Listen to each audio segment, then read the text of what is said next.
Looks like everybody's here, so I'm going to go ahead and call the July 7th meeting of the El Segundo Unified School District Board of Education to order. And we'll start with the Pledge of Allegiance, and Paulette Caudell will lead us. Please rise. Hand over your hearts. Ready, begin. I pledge allegiance to the flag of the United States of America and to the republic for which it stands, one nation, under God, indivisible, with liberty and justice for all. Thank you. My pleasure. I'd like to report that no action was taken in closed session. And now we're at our agenda hearing period. And we did receive a number of comments from the public. And I'd like to thank all the parents, students, and community members who submitted their comments, especially on two particular items, one being school reopening and the other, the El Segundo Students for Change. We received 30 comments on school reopening and 84 comments related to Students for Change. Since both of these are non-agenda items, the total time allotted for each topic is 15 minutes. So that no comment is overlooked, I will not read each comment aloud. The comments in their entirety will be posted online to the board agenda in the public comment section after this meeting. However, we will slowly scroll the comments on your screen while I read the names of the public who submitted their comments for this board meeting. As related to El Segundo Students for Change, 78 of the comments were in support of the list of demands and 7 comments were not in support of the demands. I would like to remind the public that the board does not engage in discussion of public comments, but they may make a comment during their own board reports towards the end of this meeting. But before we begin with the comments, which I see are already displayed for your review, I would like to ask Dr. Moore to provide some context as to how demands from groups like El Segundo Students for Change and the El Segundo Black Lives is handled by the system. So, Dr. Moore. Yes, once again, I mirror what Dr. Nishime is saying. Thank you to all the individuals who submitted public comments. They have been shared with the board and they are in a review process of them. I have to say, this is the most comments we've ever received during my tenure here. And so it's great to see people actively involved in the democratic process. So thank you. In regards to the remarks made by El Segundo in support of El Segundo Students for Change, it is important to note that the school board specifically on June 9th did have a board meeting in which recommendations regarding guiding principles and goals for the future were considered. At that meeting, the board participated in a thoughtful discussion and provided input in strengthening the goals as well as the core values. In addition, the board actually adopted those core principles and have now moved into an implementation phase. At this time, our school administrators will be working with their teachers and certainly including high school students as we move forward to develop action plan to address the various steps that have been noted in the board goals. Great, thank you, Dr. Moore. So we will scroll down the list of comments. First one was from Tim, and these are the ones in first in support of the demands of the El Segundo Students for Change. Tim Murphy, Megan Langolis, Aaron Workman, Ferdowsi Sudarmaji, Hannah Christensen-Levy, Julie Hullip, Kate Alvarez, Misha Collins, Angelina Idem, Val Green, Eileen Zaldana, Dr. Heather Caruza, Laura Sorensen, Jan Kalerzucci, Tony Lipscomb, David L. Jonta, Lauren Abercrombie, Grayson Jones, Charlie Henry, Amanda Touchton, Susan Bowling, Paula Lee, Tomomi Hongo, Natasha Lee, Michelle Dunton, Patrick Wheatland, Megan Melanson, Jessica Lee,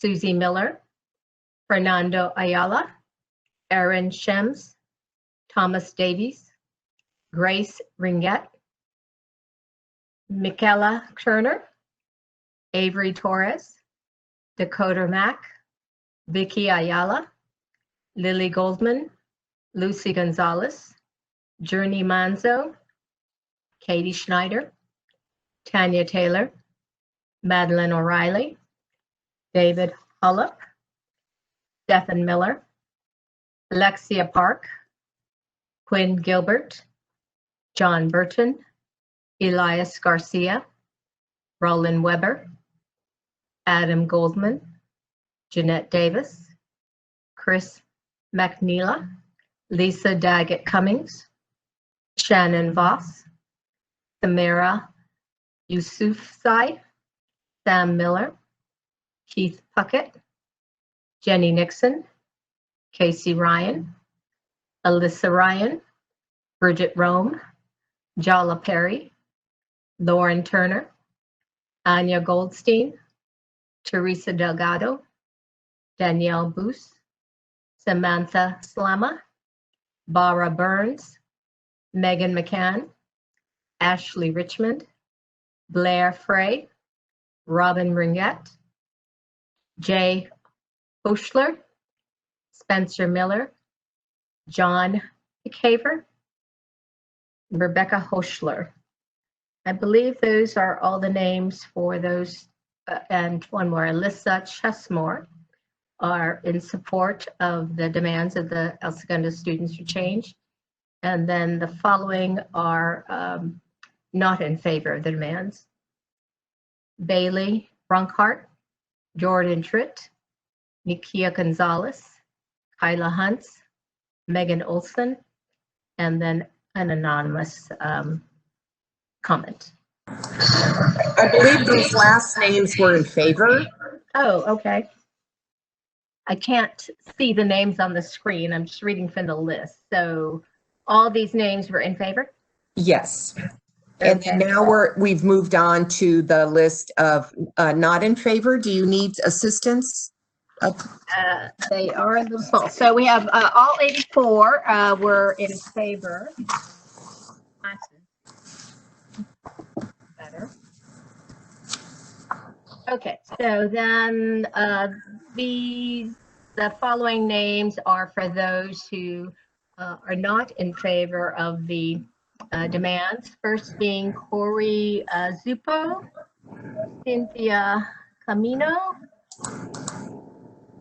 Rob Green, Tammy Sitlovich,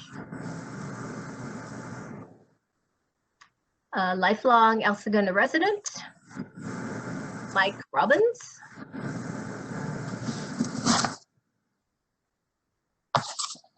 and Drew. All right, those were it for the El Segundo Students for Change. And then, as I indicated, we have 30 comments regarding distance education. And Danny may have to throw these a little slower so I can see the names, since I don't have that list. These are comments of all sorts with great suggestions, so I encourage the public to go online to read these. The first comment is from Julie Hollup. Next from Leah Toronto. Home Viet Ma, Romeo Ma, Angie Greenspan, Julie Cohen, Mario and Monica Pavlovic, Julie Jacobson, Sean Mueller and Stacy Kelvin, Suzanne McCusick, Melissa Hunt, Sharon Fisk, Heather Eames,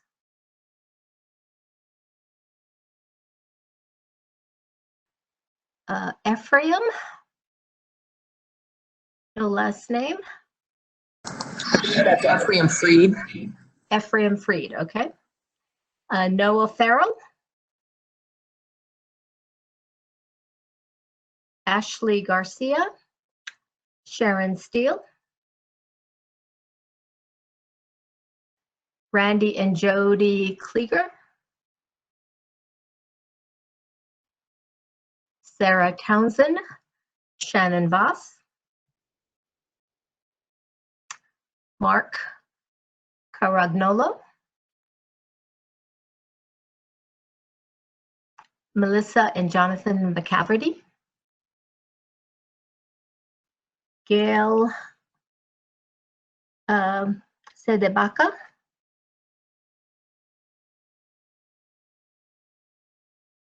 Danielle Boos,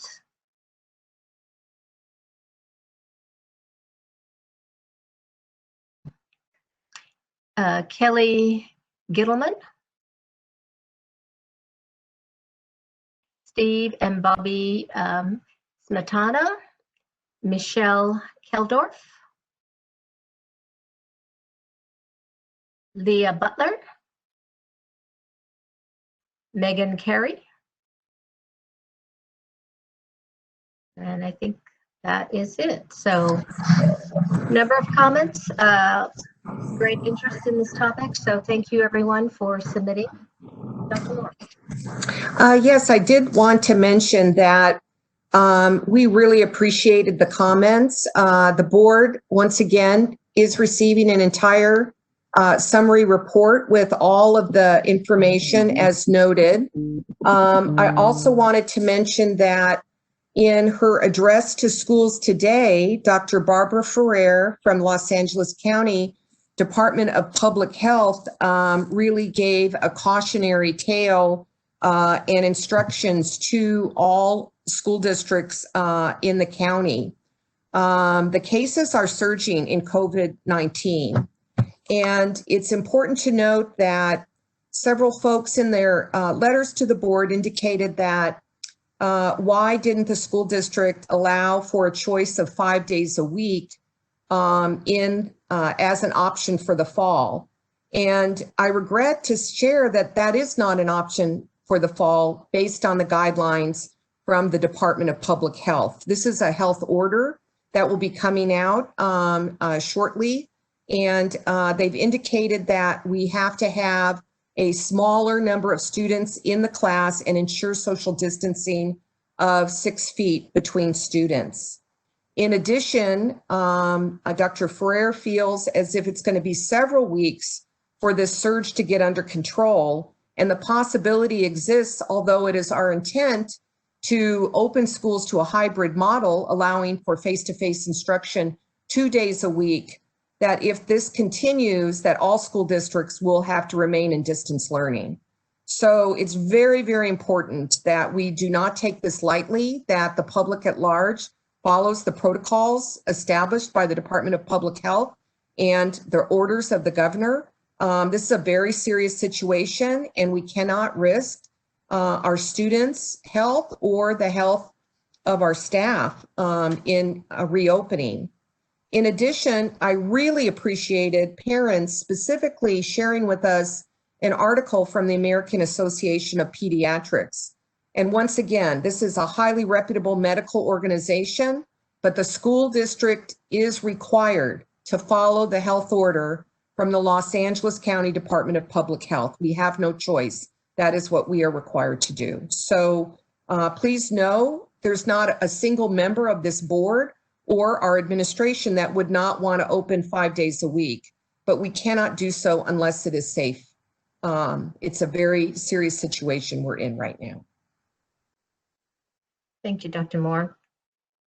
For the public that may be listening, I know childcare is an issue, and we will have a presentation on the reopening of the Learning Connection TLC. So you might want to stay for that presentation, which is the third presentation on our agenda. So it should be coming up shortly. But we'll move into our special presentations, the first being an update from the El Segundo Education Foundation with Carol Persick. Yes, we'd like to welcome Frank Lynn, who is our new chairperson from the El Segundo Ed Foundation. And Frank, if you could unmute and put your video on, and we look forward to hearing your report. Welcome.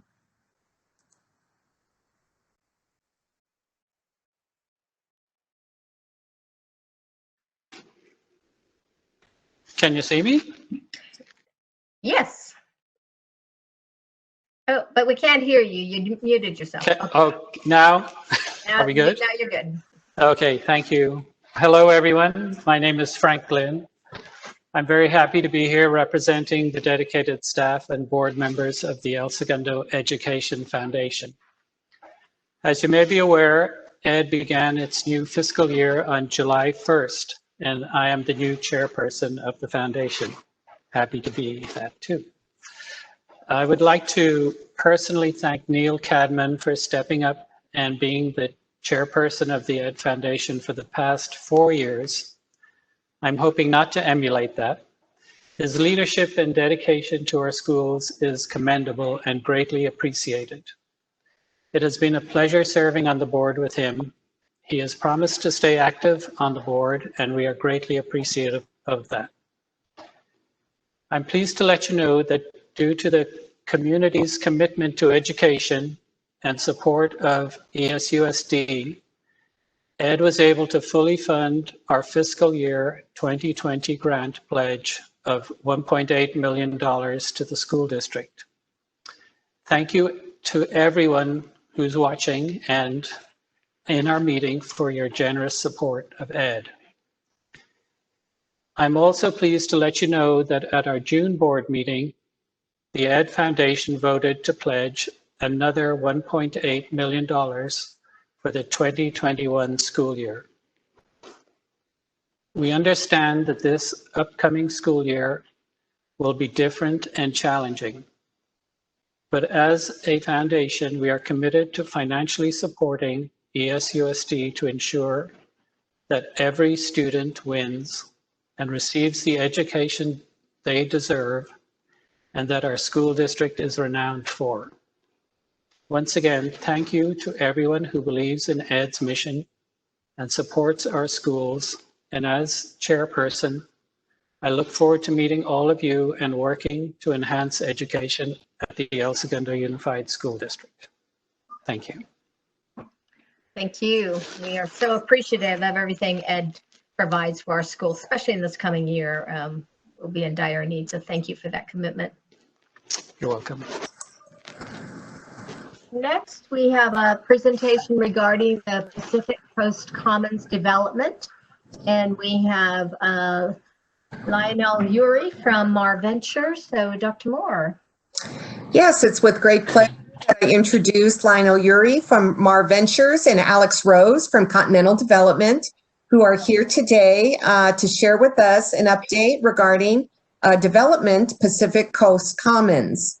We appreciate them putting this work in and coming to our meeting to share with us this information. Welcome, Lionel and Alex.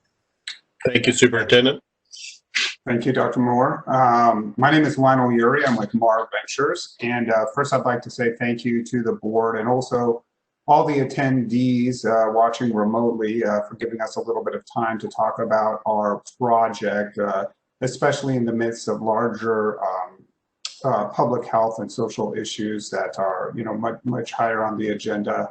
And we thank you for this time. Go next slide.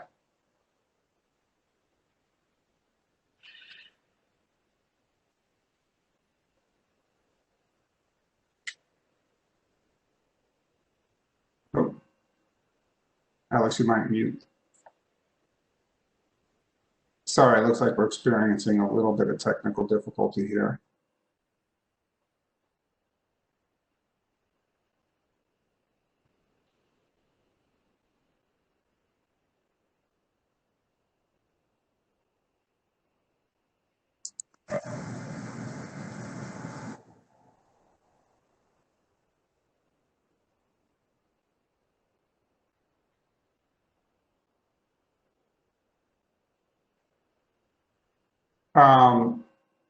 So the project team for this project consists of Continental Development Corporation and Mar Ventures.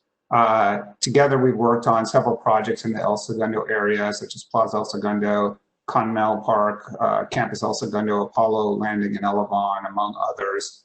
We've been local members of the community for some time, and been in support of various community groups throughout our time here, and we just want you to know that not only are we developers, but we're local, and we're here for the long term with El Segundo. Next slide. So the project vision for this, we're looking at a project that's going to be redeveloping the vacant parking lots adjacent to the Fairfield and the Aloft hotels, and we wanted to provide responsible residential development. That included three things. One, providing a full range of housing options, housing for people that work in the community. There's been very little new product built in the last 30 years. Lack of empty nester or entry-level housing in the community of El Segundo. At the same time, looking at improving Pacific Coast Highway on that stretch leading into El Segundo, make it safer, cleaner, more walkable and pedestrian friendly, and as well as providing more amenities. And we thought that this location was really the proper location for this kind of housing in the city. It's on the east edge of the current residential adjacent to PCH, so there's not as much traffic going into the existing residential communities. And it's got compatible adjacent development and will be nestled amongst other higher hotel buildings that exist in the area. Next. So this is an overview of the location. It's on Pacific Coast Highway between Hawley and Palm Avenue. And it's going to be comprised of three separate development sites. The Loft Hotel, which is the existing hotel, will stay where it is, as well as the Fairfield. And the Hacienda restaurant will get demolished in the middle there, right off of Mariposa. And in its place will be a parking structure to serve that hotel. And then on the north side, between Mariposa and Palm, where there is a parking lot right now, a surface lot, there'll be new residential development. And then all the way on the south side by Hawley, in the parking lot for the Aloft, there'll be a new parking structure that will serve the hotel, the Aloft Hotel, as well as a new residential project there as well. Next slide. So this is an aerial showing the three development sites that we just described. In total, it will be 263 new residential units. Site 1, which is the future Aloft parking, and residential, the current Aloft parking is designed to have 120 residential apartment for-rent units. Site 2, the old Hacienda restaurant, that will be a parking structure with 3,200, roughly 3,200 square feet of ground floor retail. And the third site is the Fairfield Hotel surface parking lot. And that will have 137 for-rent apartment units. And then there's also 6 separate for-sale townhome units currently designed at 2,200 square feet of retail. Combining that with 5,700 square feet of retail on the site 1 yields about 11,000 square feet of retail fronting along PCH. Next slide. This is a rendering of what the proposed design looks like, looking north from the south end of the project, just south of the current Aloft Hotel. We tried to design this to fit in with the community, be modern, but not architecturally look different than what would be a high quality product or being too modern. Fits in with the culture of El Segundo. Next slide. And this is a view looking north, a lot of articulation to make it break up the design so that way it looks like multiple smaller buildings rather than one larger building. Next slide. Getting a little bit more detailed on the program, the 263 units right now is combined of 91 studios, 119 one bedrooms, 47 two bedrooms, and 6 townhomes. The southern site is 44 studios, 52 ones, 24 two bedrooms, and the northern side is 47 studios, 67 one bedrooms, 23 twos, and 6 townhomes. There's the 11,000 approximately square feet of ground floor retail and restaurants on PCH. And the parking for the project for the residential studios are allocated 1 reserved space per studio unit. 1 bedroom have 1.5, 2 bedrooms have 2, and then in addition, there's a 3rd guest parking space per unit. And one of the things that we're exploring is maybe using some of the retail square footage on the ground floor to have a nonprofit, El Segundo nonprofit group space. Would be akin to some office space, flex space that could be used by various nonprofits in El Segundo to do what they might need to conduct their activities, maybe meetings or voting on things, or AYSO might have their draft there. The school might have a function there. So we're looking at some kind of multi-use space on the ground floor. We're exploring that. Affordable housing, we are currently proposing 10% affordable housing for the project. And this is affordable housing that meets California state requirements. That equates to 26 affordable housing units. We haven't determined yet the mix of very low, or moderate units. That still remains to be determined. Next slide. We did have a study conducted by a third party, Stanley R. Hoffman and Associates, to determine potential El Segundo Unified School District student enrollment. And their analysis concluded that it's estimated to generate a total of 30 additional K through 12 students. And they have some of their criteria here of how they determine that information. And if anyone is interested, we have a report we could share. Next slide. One of the improvements that we are going to be implementing on this project on Mariposa is to add an additional right-hand turn lane onto eastbound Mariposa. So currently, as you can see on the right, there's only 2 lanes. And what happens is when one person wants to go straight through, then traffic gets blocked up because all the people that want to turn right, even though it's okay to make a right on red, are not able to go. So we're going to be adding this right turn lane, so that way there will be 3 lanes, 1 dedicated to go left, as there is now, 1 dedicated to go through, and 1 dedicated to go right. And that should help alleviate congestion on Mariposa Avenue. Next slide. The projected schedule, right now, the notice of preparation was issued on May 26th, and the scoping meeting for the project took place with the city on June 10th. We anticipate currently that the end of the city entitlement process will be in the first half of next year, and construction start would be the 4th quarter of next year or the 1st quarter of 2022. Next slide. And that is it. We are happy to answer any questions. And I also have my information here for anyone, including any members of the public that are interested. Thank you. Any questions from the board? Ms. Nancy Cock. I have to unmute Heather. Thank you for the presentation. You certainly have the reputation of bringing first-class developments to El Segundo, and also the reputation for being a great community partner, especially to the school district. So thank you for that. I do have a few specific questions. Sure.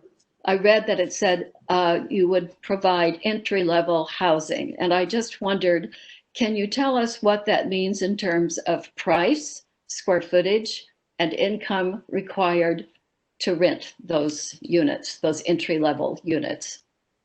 Sure. Well, the affordable units, if that's what you're referring to, will meet California state affordability guidelines. And so the state sets what the income limits are. As far as the size of them, our studios right now are averaging 550 to 600 square feet for a unit in the current design. And the one bedrooms are averaging 700 to 900 square feet, depending on the unit. And then the two bedrooms are averaging 1,000 square feet a unit. Okay, and currently, the state is still looking at 3 levels of affordability, correct? Essentially very low, low income, and moderate income. Yeah, they have, I believe there's even maybe an extremely low, very low, low, and moderate. And so we haven't yet determined how many of each of those types would be set aside yet. It's still part of a conversation to be had with the city of El Segundo. Is there someone to talk to about the entry-level housing in your organization, or to get some more specifics?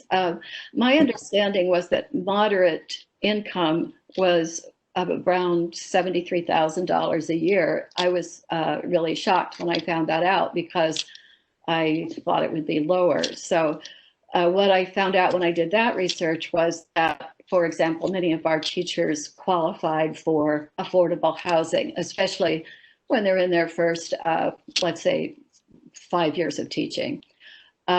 Is that correct? I'd have to check to find out what the latest numbers are as far as what the income limits are for the state. But moderate income will qualify, people that are have a working income, obviously depending on the level. Very low and low, it's a much lower ceiling on the amount of income that is earned. So we can get more information about that for you to see what the qualifications are for moderate income housing as it might relate to an average teacher's salary or the salary of the teachers in your district. I would be very interested in that information because I keep hearing from teachers that they're getting priced out of this market. And we know, of course, that the price of housing has gone up rather dramatically in the last decade. So this sounded like something that might give some of them some relief, an opportunity to live closer to our district. So I really would like to get additional information. And if there's somebody else that you suggest I talk to at the city, I would be glad to follow up with that. Absolutely. We'll look to compile that information for you and answer any more questions you have on that. We just need to do it. Go ahead. I'm going to give other people a chance and come back to you. Dr. Moore? Yes, I just wanted to add that we did check with legal counsel as to whether or not teachers could get preferential options in this development for this lower income housing, and due to fair housing rules, that is not permissible. I thought somebody else had a comment, comment? Yes, Paulette? And go ahead and unmute yourself. Okay. Yeah, I was just wondering, I was looking at the number of units. How did you decide the type of units that you would build? There just seems to be a lot of studio units, and I'm wondering about the demand for those. Yeah,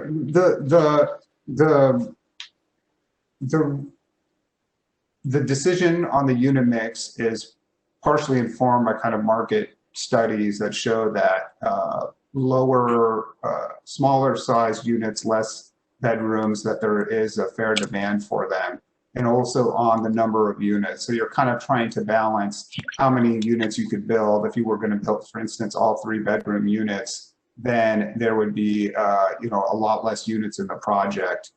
than if you were going to build all studio units, for instance. So there appears to be demand. Let me look for the percentages. I think I have. I think it's about 35% studio units for the entire project right now. Wow.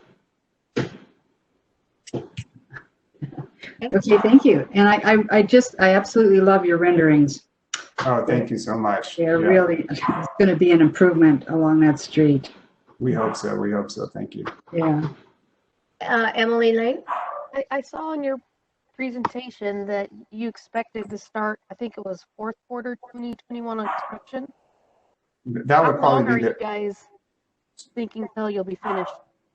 That's probably the earliest that we would start, and it'd be phased project. So you can't do everything at once because you need to build the parking for one, for the replacement parking for the hotels before you could free the land to build the project. So the whole 3 phases would probably be 2.5 to 3.5 years.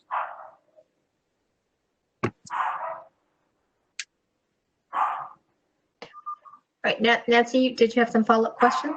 I did. I was curious about the parking issue because you said that it was 1.5 parking spaces per unit. How do you do that? Does the parking space rent with the unit, or is that a separate deal? The 1.5 referred to a 1-bedroom unit. So on average, there would be a certain amount of people that have 1-bedroom units that are just one person, and they would only need, 1 parking, and then the others would have 2, and they would, so it averages out to 1.5. But the parking would be part of the rent. So when you pay for your rent, you get your parking, you get your reserved parking space. Would that also be true of the affordable units? Because I know in a lot of affordable complexes, they separate that. No, the affordable units would also, there wouldn't be an additional charge for the people in affordable units to park. I'm sorry, there wouldn't? There would not. Okay.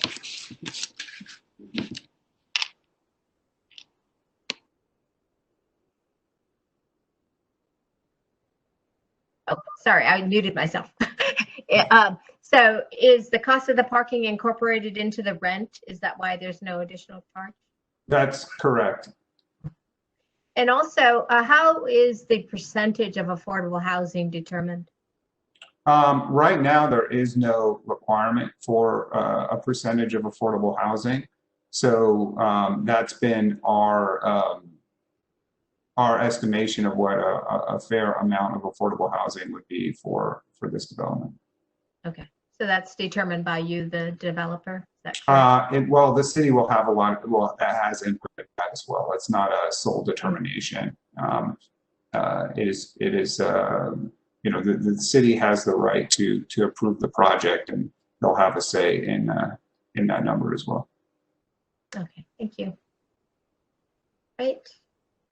Well, thank you so much for the presentation. It's an exciting project. Can't wait to see that go up. Thank you very much. And thank you once again to the board and all the members of the public that are watching as well to give us this time. Thank you. Thank you.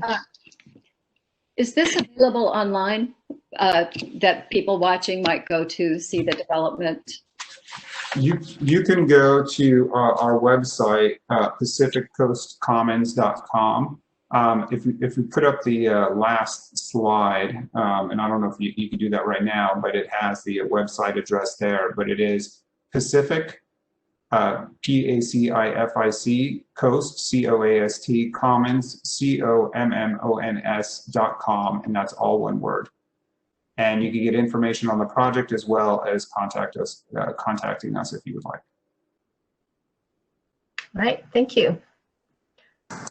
All right. Thank you, Lionel and Alex. We really appreciate you being here. Thank you so much. Thank you. All right, we're going to move on to our final presentation this evening, which is regarding the reopening of the Learning Connection. So, Dr. Moore. Yes, at this time, I'd like to welcome back Guadalupe Grijalva, Executive Director of the Learning Connection and our preschool program, as well as Mr. Ali Rabihi, Director of Maintenance and Operations. And it's been my pleasure to work with both Mr. Rabihi and Ms. Guadalupe to pull together a limited TLC opening for this summer for a 3-week period of time. We are interested in moving forward with this plan, and we believe this plan and allowing students back on campus in a limited capacity with social distancing, disinfecting, and personal protective equipment will assist us in advising us moving forward on how we can even be better when we actually have the full school in session. So welcome, Mr. Rabihi and Ms. Guadalupe. Good afternoon, school board members, President Nishimi, and Superintendent Moore. Thank you for the opportunity to present on the limited summer day camp reopening plan. I am joined today by wonderful Mr. Co-presenter, Mr. Ali Rabihi, with us today. Next slide, please, Mr. Gauna. So continuing to use the resources for guiding our framework, these are the organizations that are offering guidance and recommendations for our reopening TLC plan. We know that they are ever changing, and we're staying on top of the updates as we plan for the reopening of TLC. Next slide, please.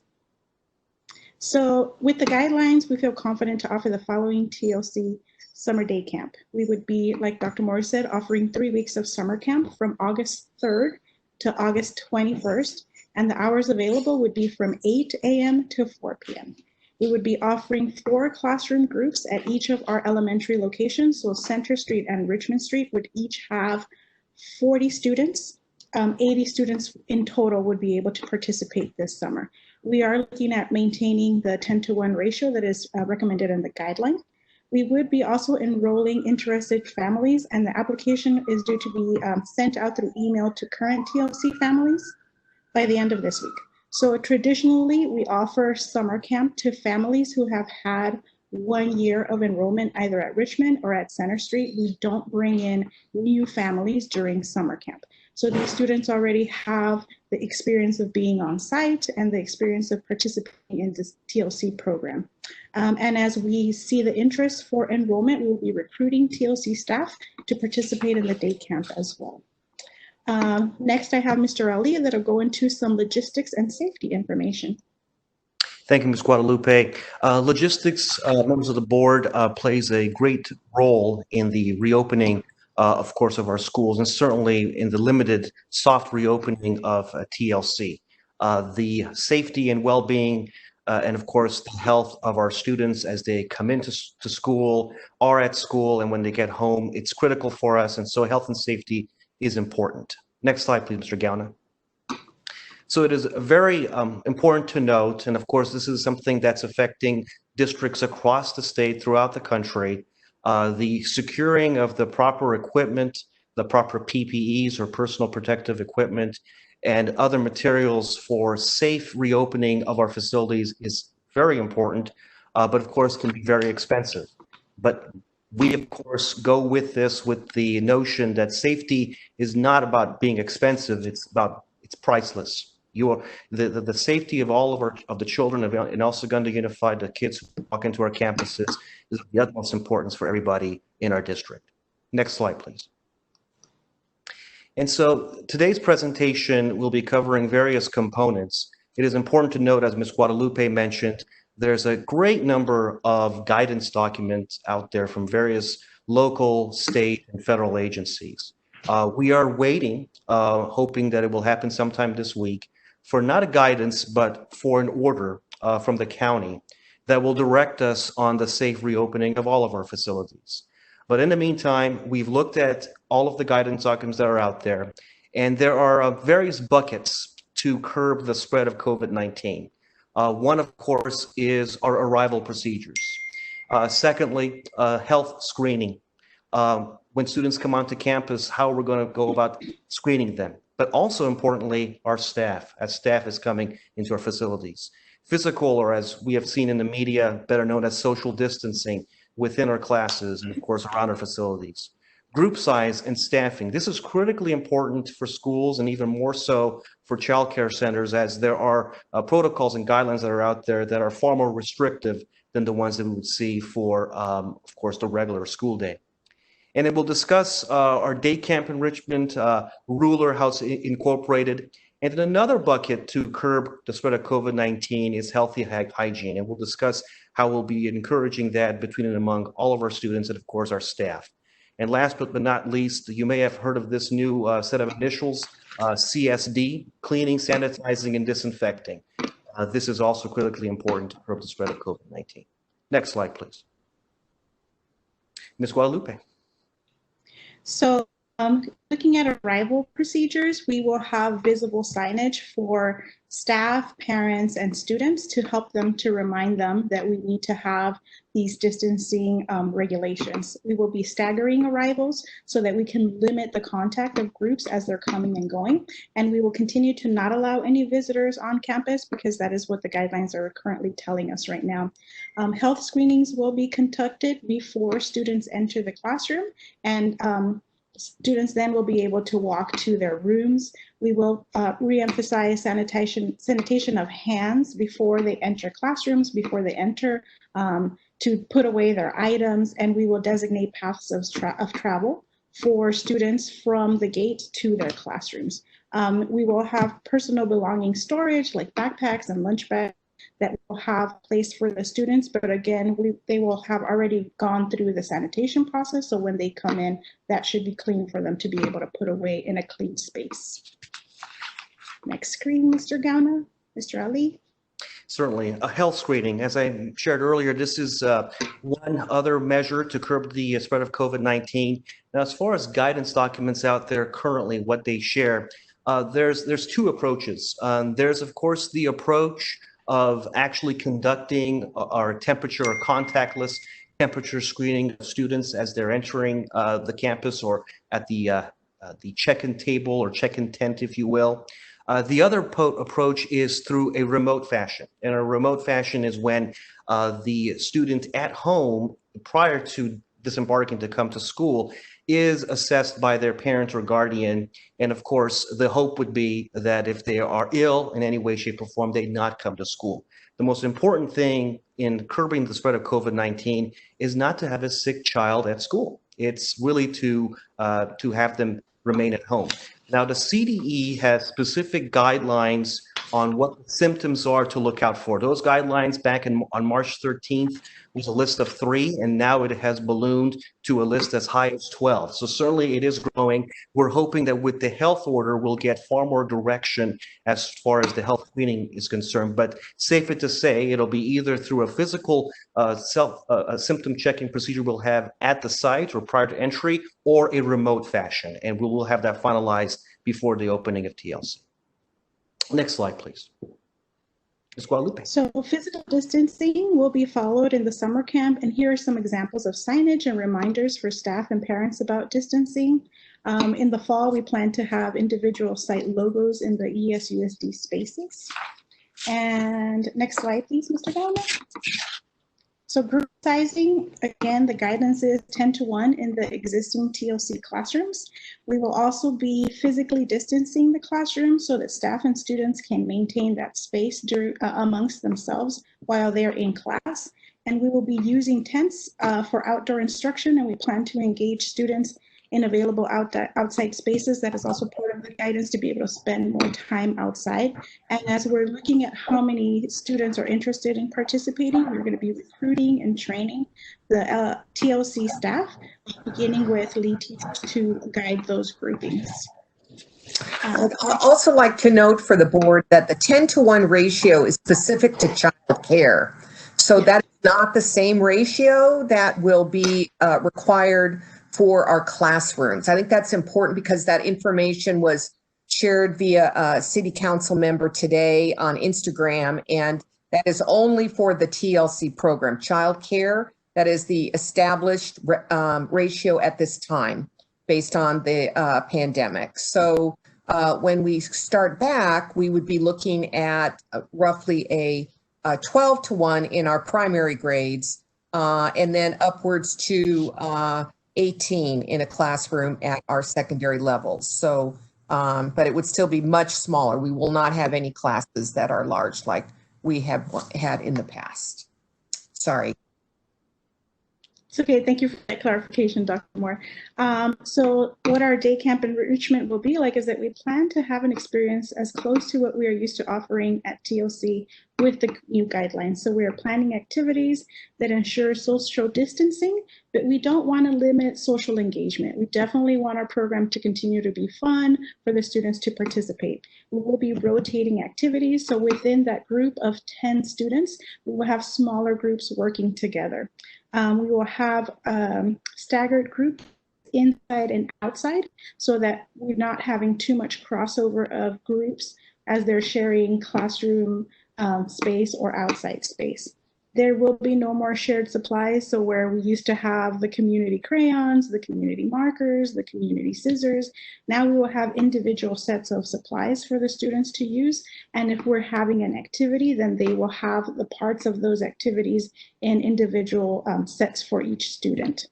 We will have explicit instructions on hand washing, how long, why, as age appropriate, and we'll incorporate these into the routines for the younger children. So a lot of the programs that EFA continue to stay open are saying, like, they'll sing a song with the TK and kindergartners to help them understand, like, they need to wash their hands for this amount of time, and give some instruction of, like, getting between your fingers and catching your thumb and making your bubble, so that we can do it age appropriately for the students.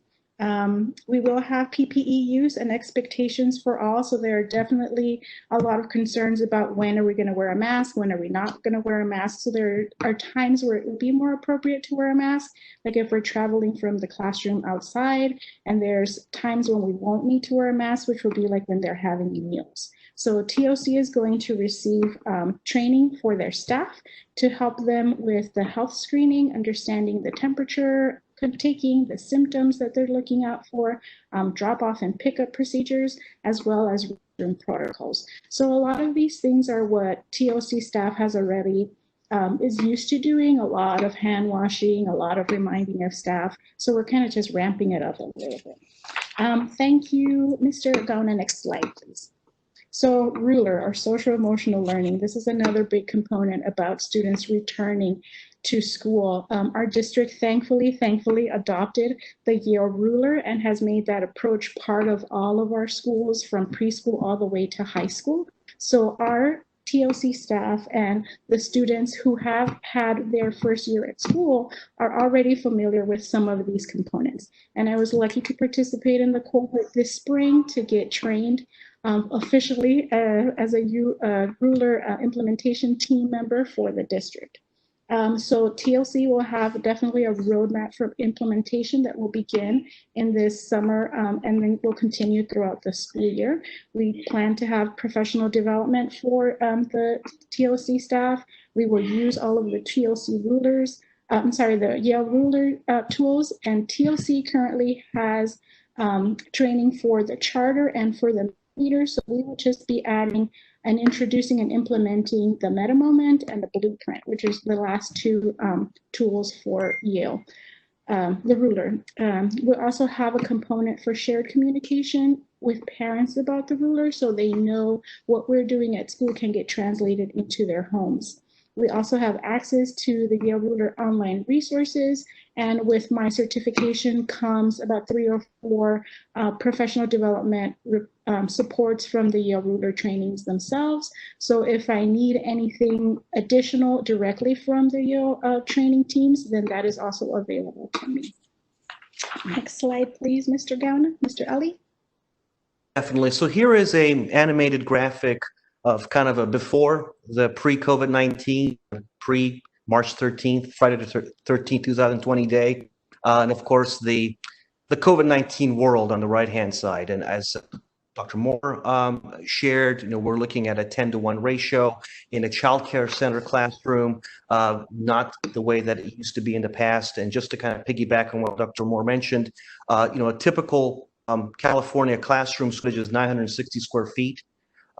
The standard social distance that we're getting for K-12, this is not childcare centers, is a 6-foot distance from students, basically a 3-foot radius per student, which basically means they will be comprising about 44 square feet if you include their desk.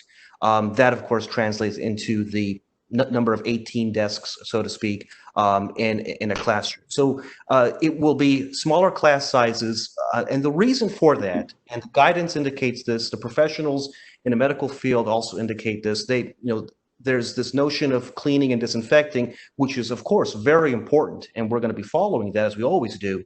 But more so important is that contact, is limiting the contact. And of course, to get there, we have to do the social distancing, the physical distancing. And this is one way, of course, of ensuring that. Next slide, please. Also, if I can add to that as well, as we're talking about classrooms, TLC did get some of that flexible seating this past year. So that has been really amazing to be able to use those smaller components to do the distancing as opposed to the traditional longer classroom tables that we've had.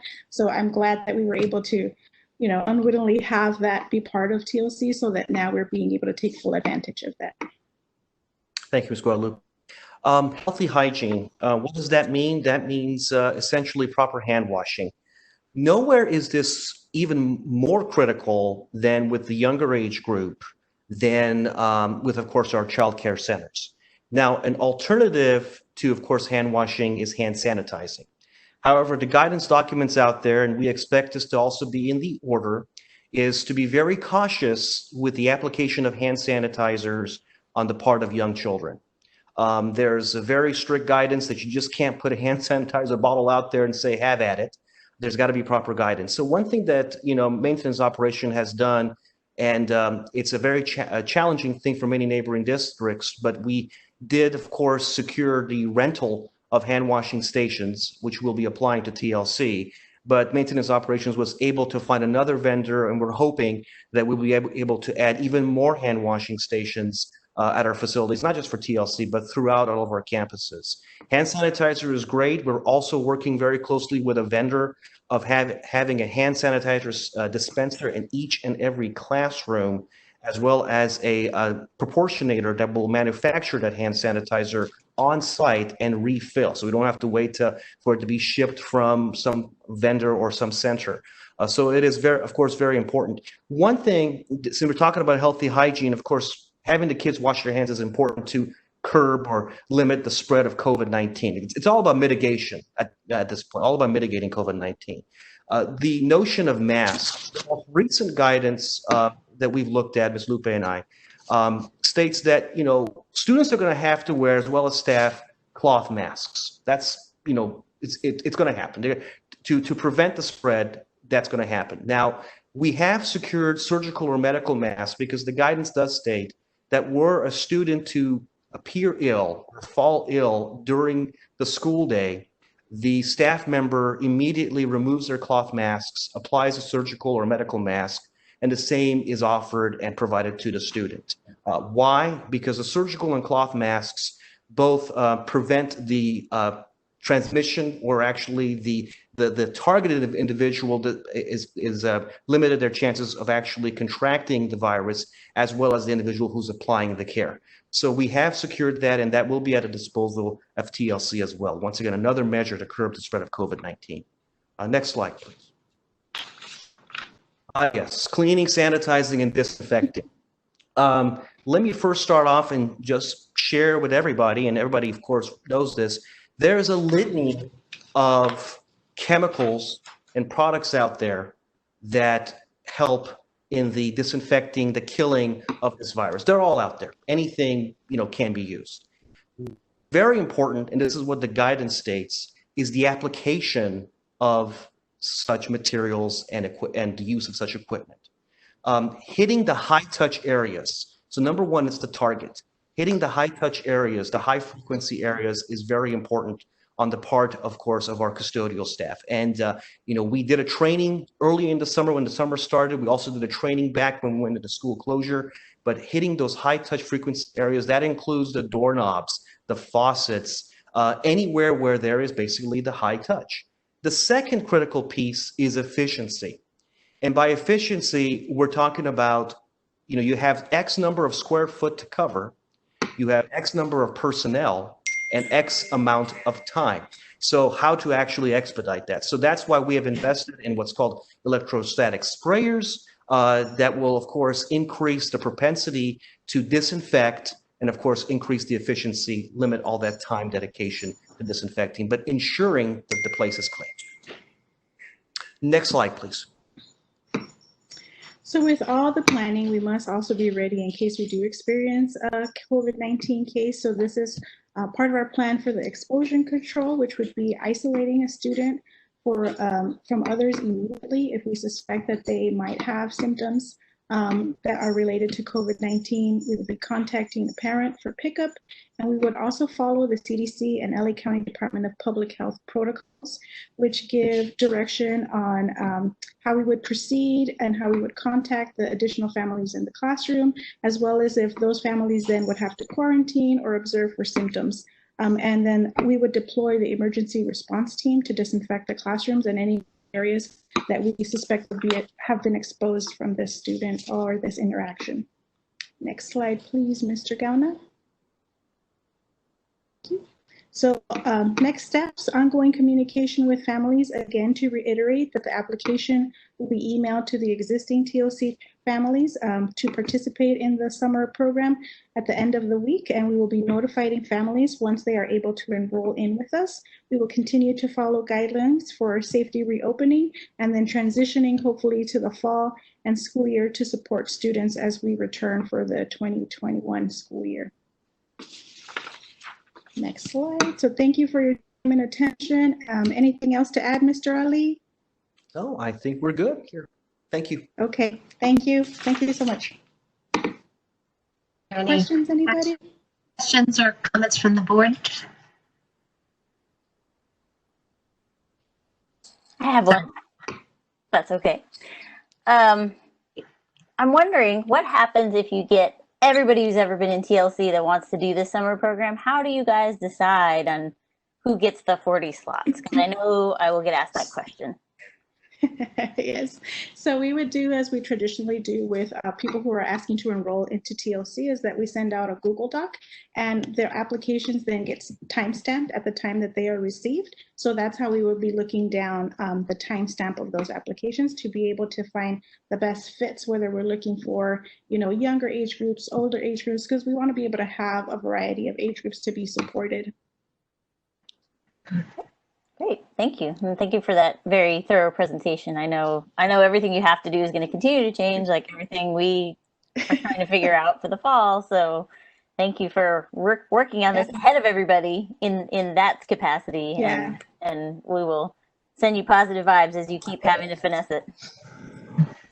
Thank you. And because we will only be using the TLC buildings, that is where the limit hits. We are not going into any of the Richmond or Center Street classrooms just because we know the construction and all these other things happening. So we're going to just take our space that is, our TLC building. So that's where the limit is, to be able to only have 40 students at each site. So I just wanted to add that as we look to the fall, we are doing everything that we can to capitalize on where is there unused space on campus. So Ms. Guadalupe and Mr. Rabihi have been working with our principals to commandeer space. So some space might be a little bit out of the box. As you saw in this, we are bringing in a tent at both sites that we'll have also set up for the purpose of being outdoors. Obviously, the research on the virus outdoors is very positive. So where that's permitting, we would love to have that option. In addition, we are looking at offering TLC at the middle school come fall. So I have charged Mr. Rabihi with assisting with heading that off, having been a former middle school principal.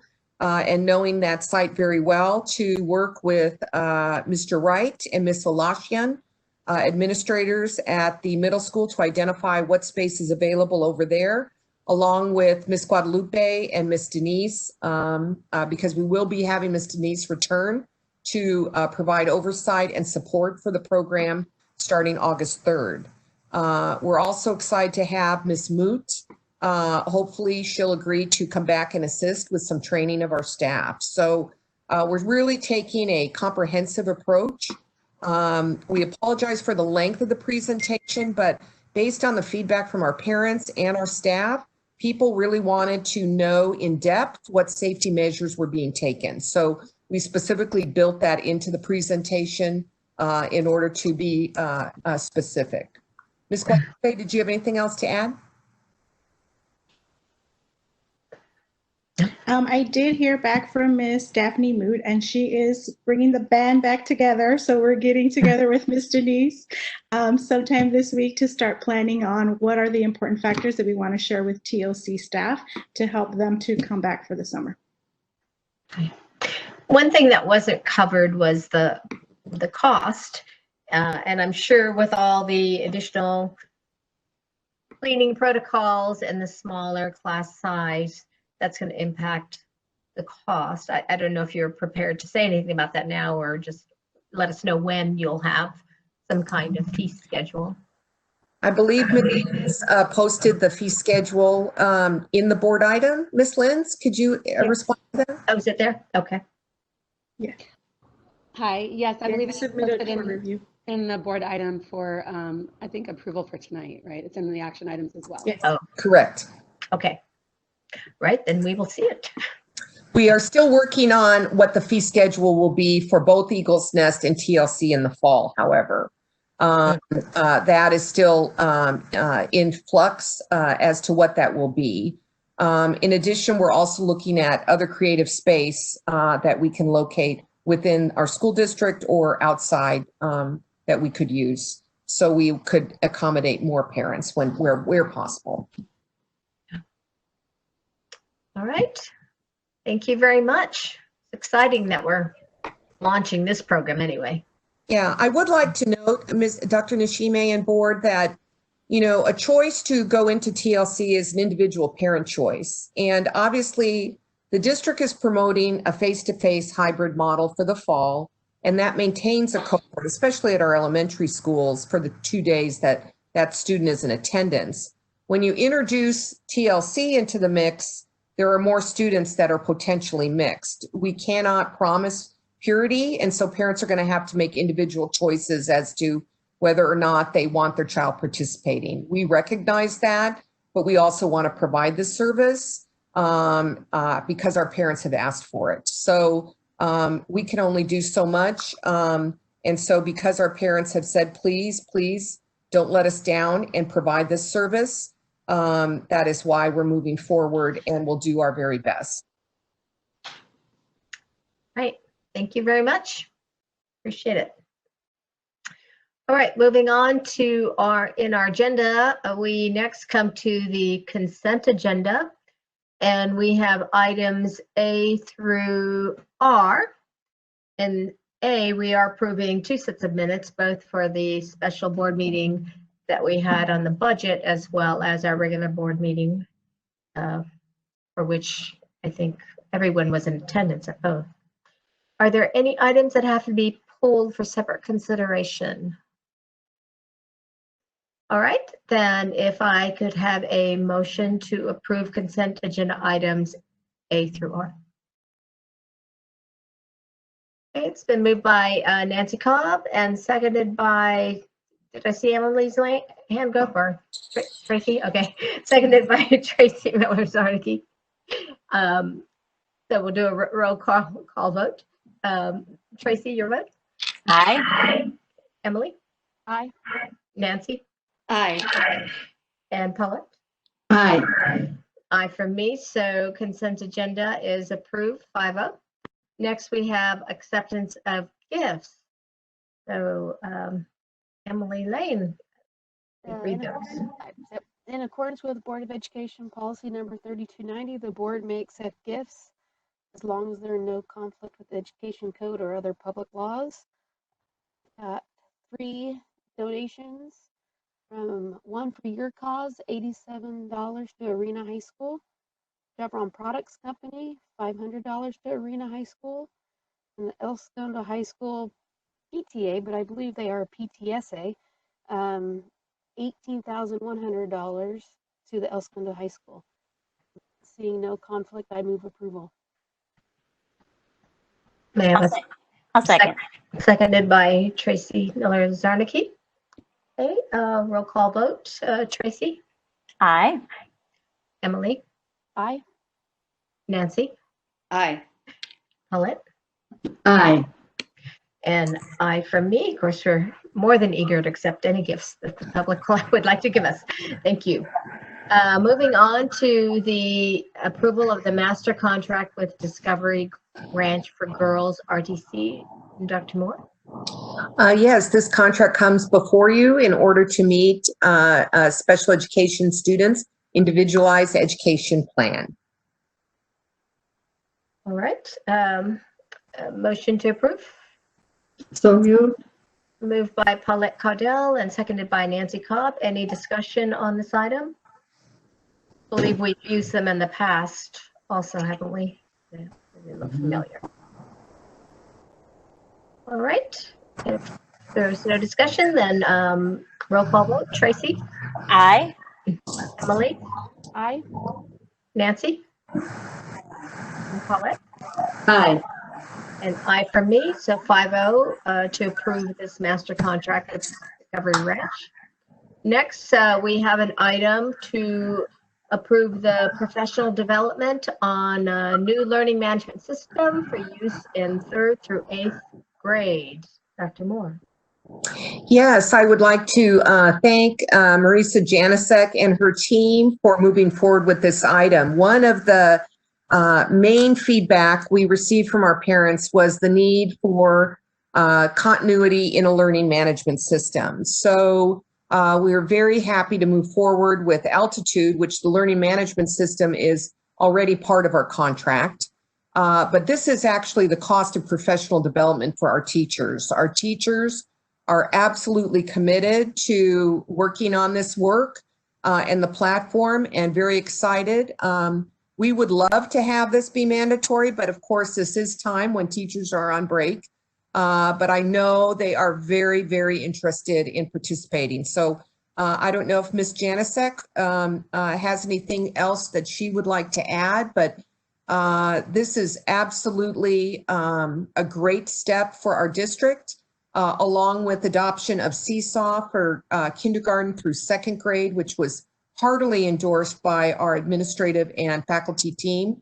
And then we're looking at Schoolology for the 9th through 12th grade level that is also strongly endorsed by the high school team. Ms. Janicek, do you have anything else to add?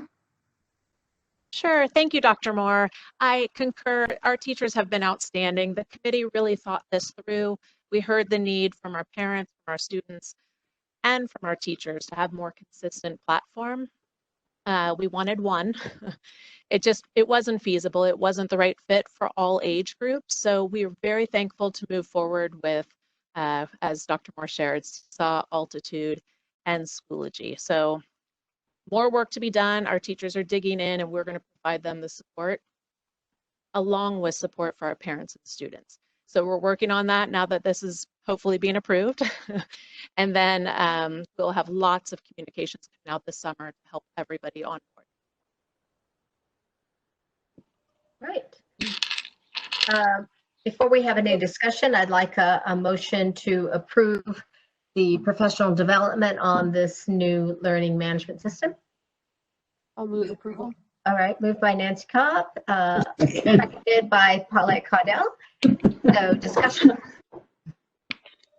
Yes, Nancy? Yes, I just wondered when you mentioned that Altitude wouldn't be mandatory, is there another platform then that teachers will be using if they choose not to go with Altitude? Let me clarify, the platform is mandatory. It was the training to say that they have training during this specific time frame. And we were looking at alternatives where people could actually access via video at a later time. I also just want to weigh in that I appreciate the process that you went through, that you had teams of teachers weighing in and choosing what they felt was best for their age level. It might be confusing for the parents, but I think that we really have to think what's going to work for each age level too. So thank you. Yeah, Tracy and then Emily. Yeah, I just wanted to comment, since we did mention Seesaw and Schoology also, that yes, that was a hearty discussion among stakeholders, but also in the technology committee. The discussion came around that we don't want our high schoolers to be limited by what our kindergartners can do. So you gotta allow for some variation among the grade levels. And I do believe we talked about there will be parent and student support. This is professional development, but later, closer to school, when brains start getting back into that mode, we will also support the parents and the students in making sure they know how to use these tools as well. Is that correct? Right? That is correct. In some of our training days, we're going to dedicate time how to provide outreach for our families to build the training ahead of time so that we all hit the ground running together as a team. Yeah, and in addition to that, just to say that we will have some sort of technical support that parents or students can go to during the day, right? It can't be their teacher if their teacher's busy teaching a live class at the same time that others are home, correct? But somebody will be available through a very clear way of reaching out.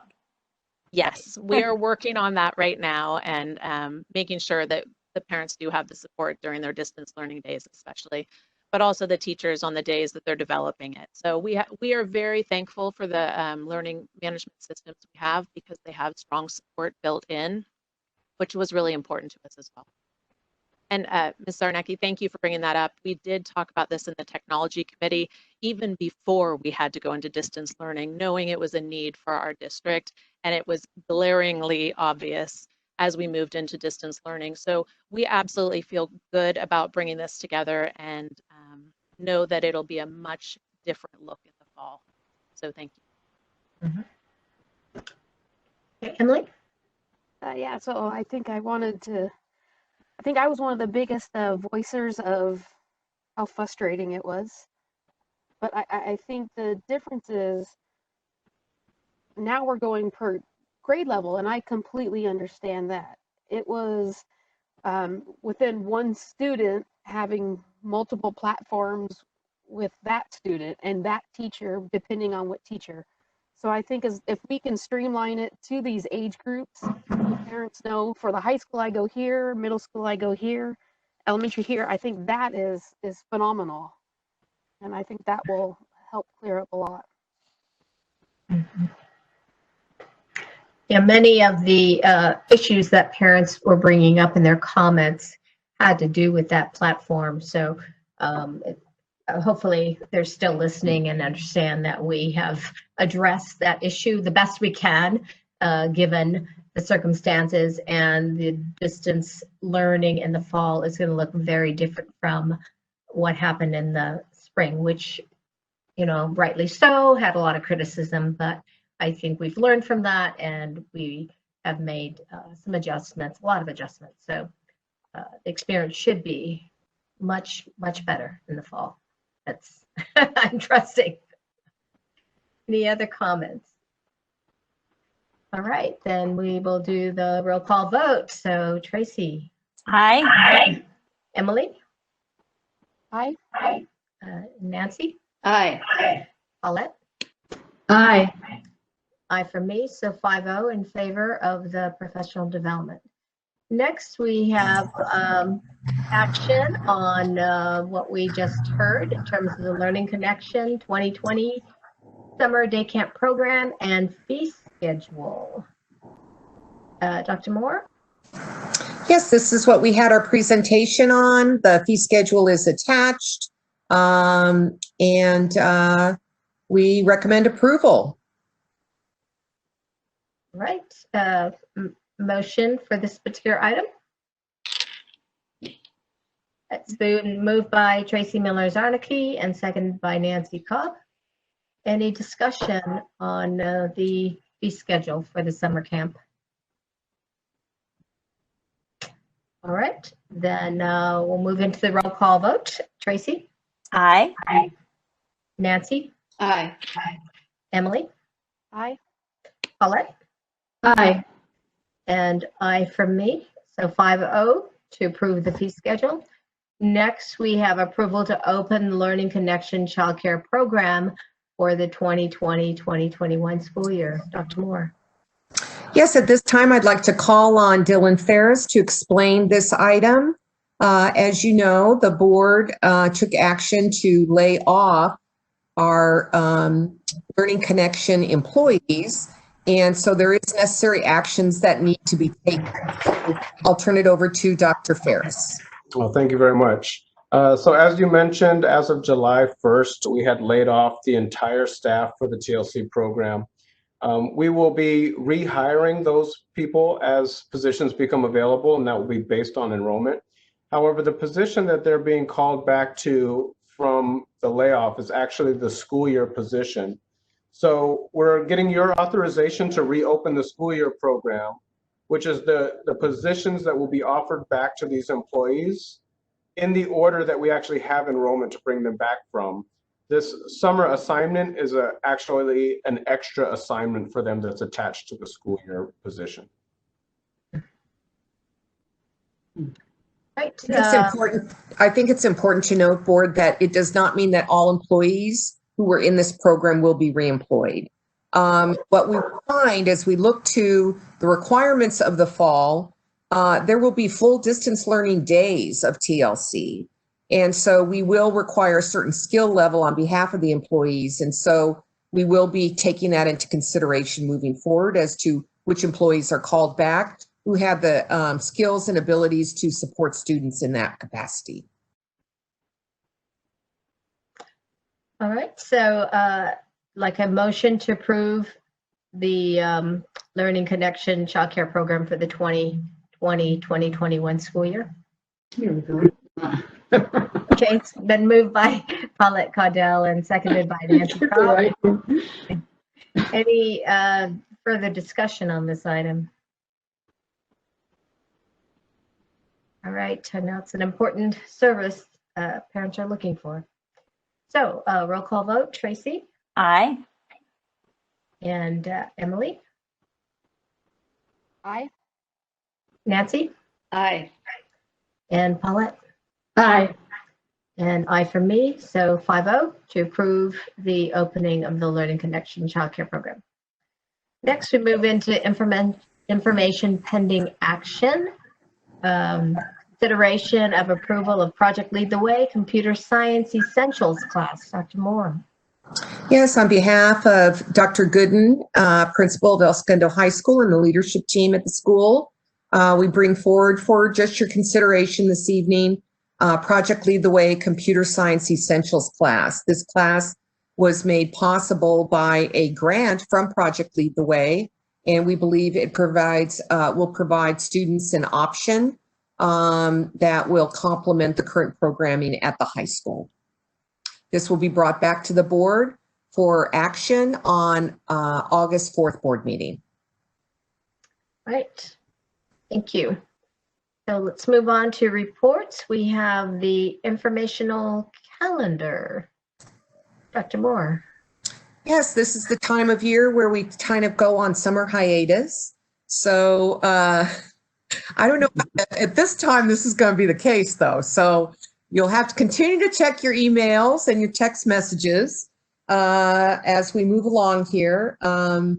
Right now, this was the only meeting on the agenda, but who knows? This is very uncertain times, and stay tuned. Our next meeting is August 4th. Although it is a special meeting, we are allowing for other agenda items to be included, just because of the fact that it's a long period of time between now and our regularly scheduled August 25th board meeting. And we move forward with our hope to reopen school August 26th. All right. Then we have the cash receipt report number 4, April 1 through June 30th for your review, and the financial statements from the high school ASB. We will move on to board member reports and discussion items. So let's start with you, Paulette. I'm very much looking forward to a slowdown in the workload. I think I'm dreaming.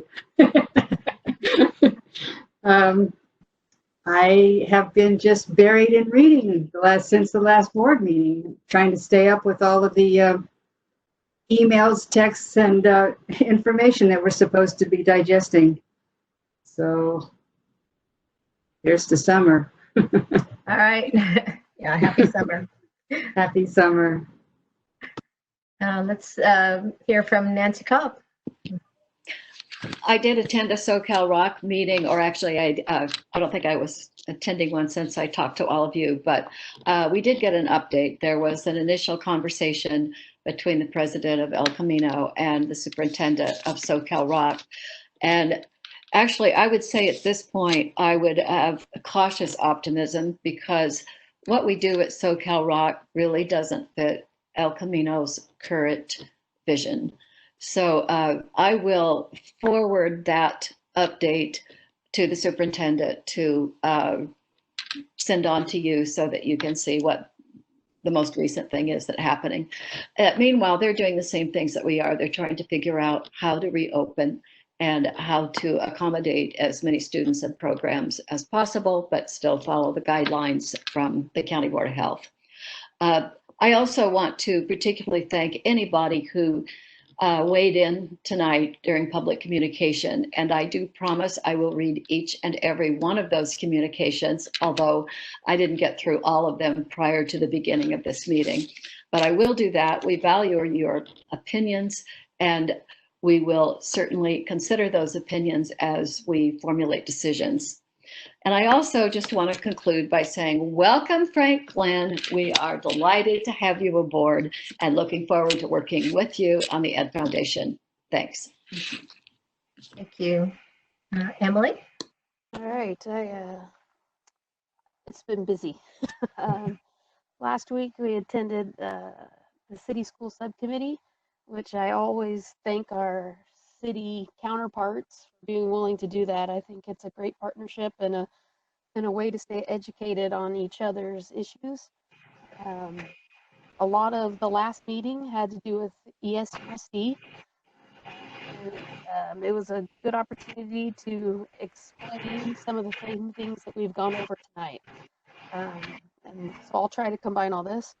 And just today, I was talking to parents who just aren't understanding that us as school board members don't have the power they think we do. We cannot go against the county orders. They keep kind of saying recommendations, but they really are orders. And I think we need to get away from that recommendations so that people understand that this isn't the five of us getting together, looking at El Segundo and deciding what we can do with COVID. It really is a county order, and we have to abide by that. And as I told a couple parents today, and Dr. Moore reiterated, all of us believe and want our students back at school. And I think there's different learning models that work for all students, from full in to this hybrid. Some people are excited about that. And some kids choose to do online or homeschooling.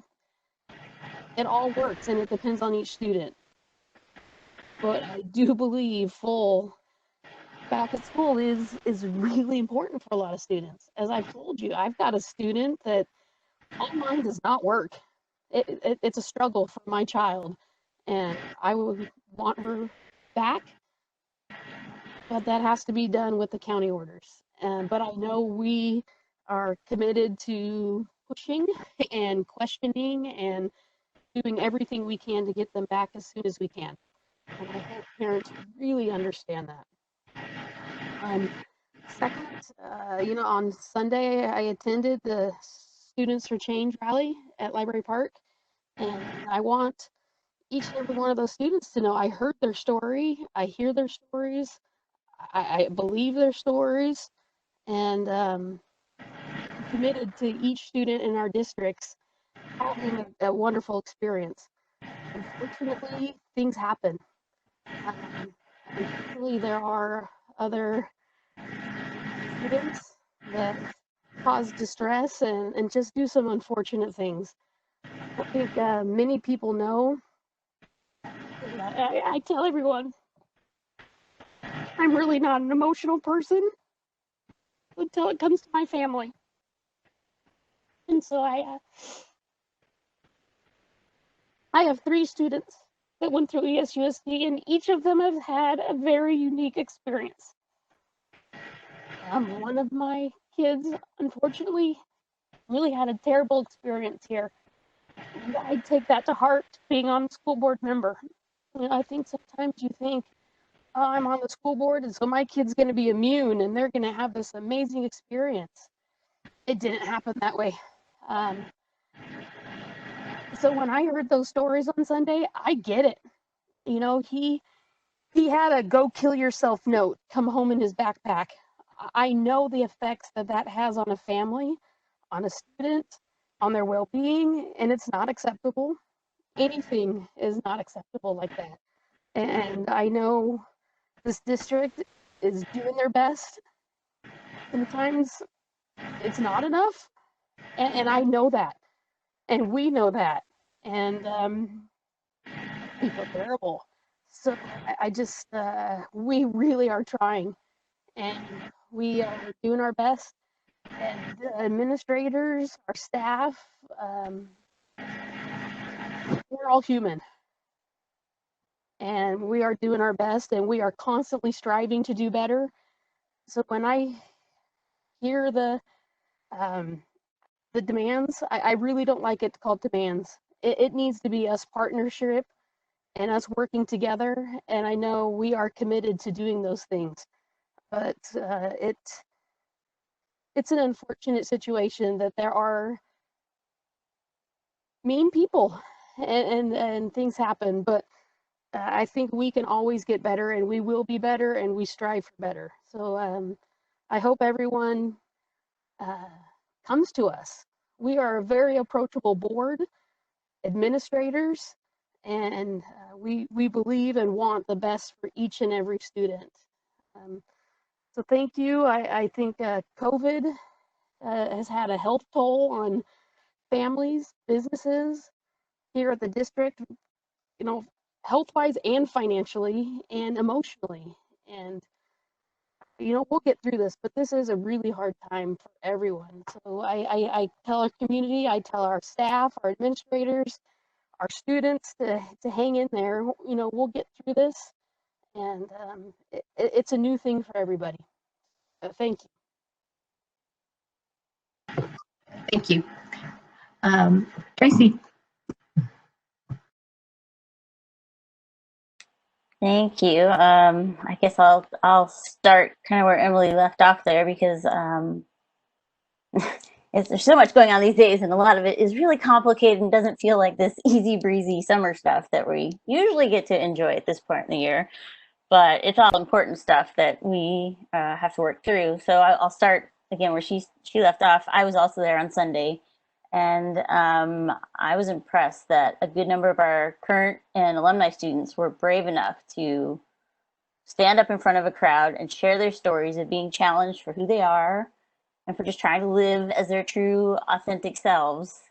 It really deeply pains me to hear stories of our students not being respected and embraced by family or peers or other adults that they encounter. It's horrible, and it's only by their sharing and telling us these stories and explaining their experiences that we can all learn and better understand different perspectives and experiences, and then come together to work to improve how we as a society and as our, specifically here, our systems can serve our constituents and everyone with social justice and equality. So I'm deeply touched by those stories, and I'm sorry that they happen, that those experiences happen, but I am glad they were brave enough to share them with us, and we hear you.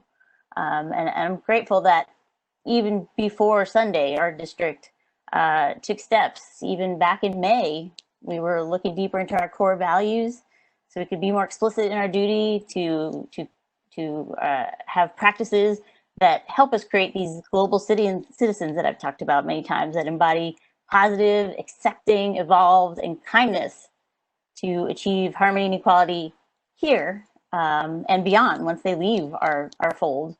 And I'm glad that we after looking at everything, adopted stronger statements in our June 9th meeting, in our core values, in our board goals, to explicitly support our historically marginalized groups at the board level, and then overseeing how all of that is put into action at our sites. I'm totally encouraged that, again, even before that, the high school was taking measures to set up a high school forum, a students forum last month, in collaboration with the BSU and professors from USC and our administration, and most importantly, our students, to have some difficult conversations and talk about these things. And I know this type of dialogue will continue on a regular basis with them and with other marginalized groups, because it's, again, these conversations and these collaborations that are going to keep us on the path to equality and mutual respect among all of our stakeholders. So I know even as of now, our sites are looking at the practices they put in place, curriculum, activities that will help from the very earliest days of students educate everyone with multicultural, accurate historical information to help create those global citizens that do all the great things in the world, embodying equality and personifying what it means to be a member of this planet. So I'm fully invested in that effort, and I look forward to our continued collaboration with our groups that are interested in expressing themselves, both at the rally and now in our many public comments. I appreciate that, and I look forward to working with making good things happen out of that. And just briefly on the fall reopening plans, I want to reiterate how important it is for all of our stakeholders, especially our parents, to continue to follow along with the news out of the county public health department, as well as all of our town halls. If you haven't watched them, you should go back and watch them to see how we got to where we are today, and to pay attention to the communications that Dr. Moore will continue to send out, or your sites will send out, about how we're going to move forward in the fall. It's important to be educated to understand the parameters within which we as the school district have to work if we're going to host anybody in person in the fall. And not to be redundant, but it bears repeating, sorry, that everyone needs to be understand that regardless of all this work that's going into building this hybrid program, since that's the most we can offer as far as in-person time, but all of that hard work might get shelved if LA County does not get its numbers in check and everybody feels safe enough to allow any gatherings of any size in a public school system. So it's unfortunate that this is the reality in which we all have to work, but our staff continues to listen and learn and exist and evolve as we go forward. And it's really hard when personal expectations don't match the reality of what's happening in the world. So we're all dealing with that. Let's acknowledge that and be patient as we all continue to monitor the situation that changes daily. It really does. So in the meantime, I hope everybody takes care of themselves, hangs in there, continues to have some patience with the whole system, and know that everybody's communicating out as soon as we have things that we know we can communicate. So it's there. And two final thoughts. I'm grateful that I got to take a tour of some of our bond construction sites this week. There are things happening that are positive for our district, and when we are finally allowed on campus together at some point, we will all enjoy them. And I'm also looking forward to the next phase of our fall reopening committee talks with a cross-section of stakeholders to help us move forward in whatever the school year will look like. So take care, everyone, and I wish you all a happy and safe rest of the month. Thank you. I went on the construction tour with Tracy on Monday and Dr. Moore.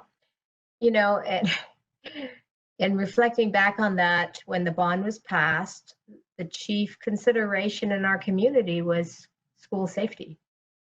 And so everything that we're doing now, putting up fences, restructuring the entire vestibule at every school to increase school safety, you know, that just seems like something priority so far in the past now. I know it continues to be a priority, but given the current state of affairs, it just seems so 1990 or something. I don't know.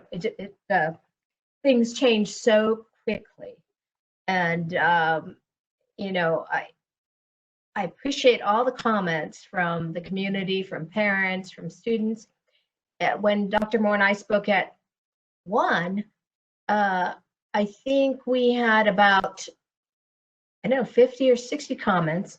Then when I spoke to her at 3:45 before our closed session, we basically doubled that, you know, so 'cause I was prepared to read the comments from the parents who had comments about reopening, but at 1, we had 13 comments, and then by the time our meeting started, we had 30, and I realized, you know, there's just no way I could read all of those comments. So I want to apologize to those who had hoped to have me read every single comment, but I do want to assure you that they are going to be posted in their entirety so that everybody can see them.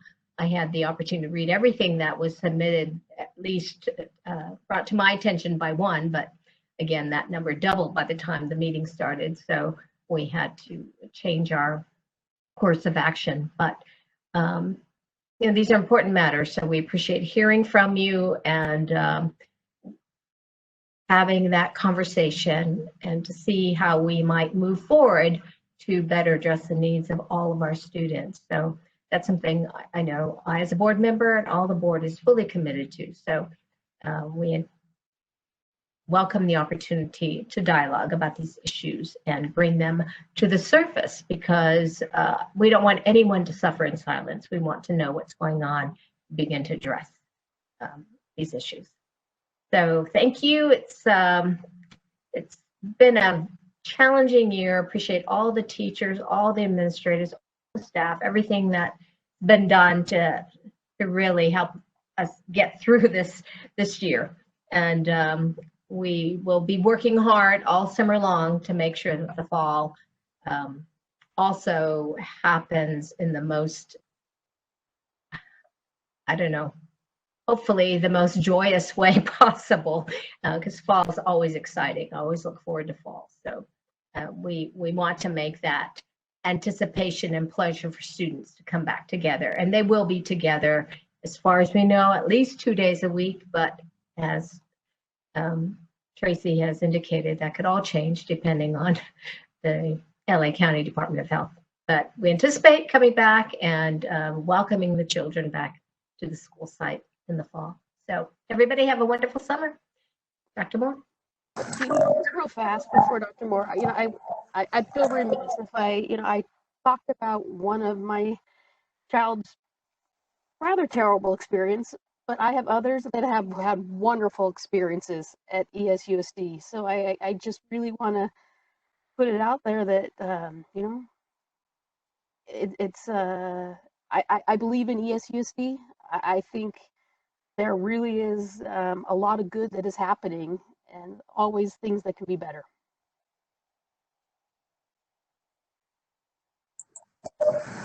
I would just like to thank the board for their especially thoughtful comments today. I think it's all very timely, and I just want to just reiterate a few of the important points that were made. First of all, thank you to those of you who submitted public comments. We're listening, we're hearing, and we're going to continue to strive to be better. You have our collective commitment to that.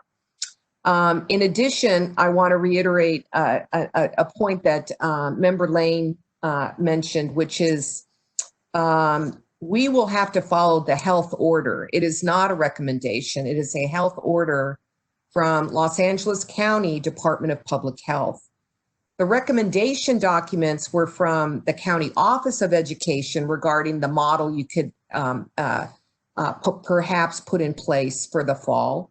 And also from our Department of Education at the state level. So they have given kind of these guidance documents to provide districts, you know, here are some things to think about when you reopen, with the hybrid being one of those. These are very uncertain times. I was, you know, moving forward, getting ready to write my letter to say it will be the hybrid model. As we've already had 2 presentations on that. But frankly, I'm very concerned. I'm very concerned. And I'm going to have a disclaimer in the letter that goes out to parents that indicates that should the situation with the virus change, we might have to pull back and just start with distance learning only.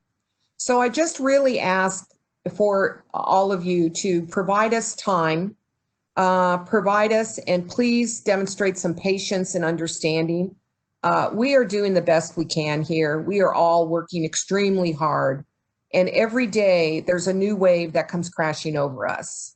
And so please, please know that we try to give each and every one of you the personal touch, the attention, and the response that you deserve as our constituents. So anyway, we will continue to practice thoughtfulness and diplomacy as we move forward. And it might not be the outcome that we all wish for, but we will do it in the very best manner that we possibly can. You have our pledge on that. Thank you, Dr. Moore. We will not return to closed session. So at this point, it's 6:47 and we will adjourn. So have a wonderful summer. See everybody in August, probably sooner, but